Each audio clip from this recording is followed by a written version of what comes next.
शिर्टीत पूर्ववैमनस्यातून तरुणावर हल्ला, 8 जणांविरुद्ध अॅट्रॉसिटीसह विविध कलमान्वये गुन्हा.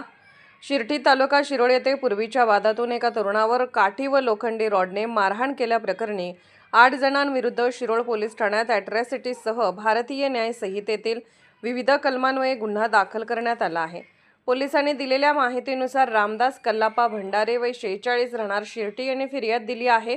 दिनांक 7 ऑगस्ट 2026 रोजी सकाळी 11:30 वाजण्याच्या सुमारे आंबेडकर चौक शिर्टी येथे हा प्रकार घडला. फिर्यादीनुसार राहुल बाळासो सूर्यवंशी, रोहित बाळासो सूर्यवंशी, राजकुमार दादासो शिरगावे, प्रकाश माळी, अनिकेत चौगले, कीर्तिकुमार सूर्यवंशी, महावीर चौगले व सुनील माळी यांनी संगनमत करून शिवीगाळ व दमदाटी केल्याचा आरोप आहे.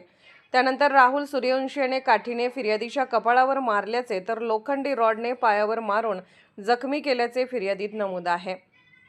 वाद सोडवण्यासाठी आलेल्या रेखा दत्तात्रय बोरेकर व सुगंधा दामू गवळे यांच्याशीही आरोपीने गैरवर्तन केल्याचा आरोप आहे. तसेच अनिकेत चौगले आणि सुगंधा यांच्या छातीवर हात लावून ढकलून देत त्यांच्या अंगावरील कपडे ओढून अंगाशी झोंबाझोंबी केल्याचे फिर्यादीत नमूद आहे.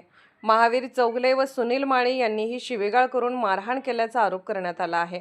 या प्रकरणी भारतीय न्याय संहिता कलम 118, 1, 74, 115, 2, 352, 351, 2, 189, 4, 190, 191, 2 तसेच अनुसूचित जाती व अनुसूचित जमाती अत्याचार प्रतिबंधक कायद्यातील कलम 3(1) RS 3(1) W1 3(2) VA अन्वये गुन्हा दाखल करण्यात आला आहे. जयसिंगपूर पोलीस उपविभागीय अधिकारी अमोल ठाकूर हे अधिक तपास करत आहेत. SK news Shirol.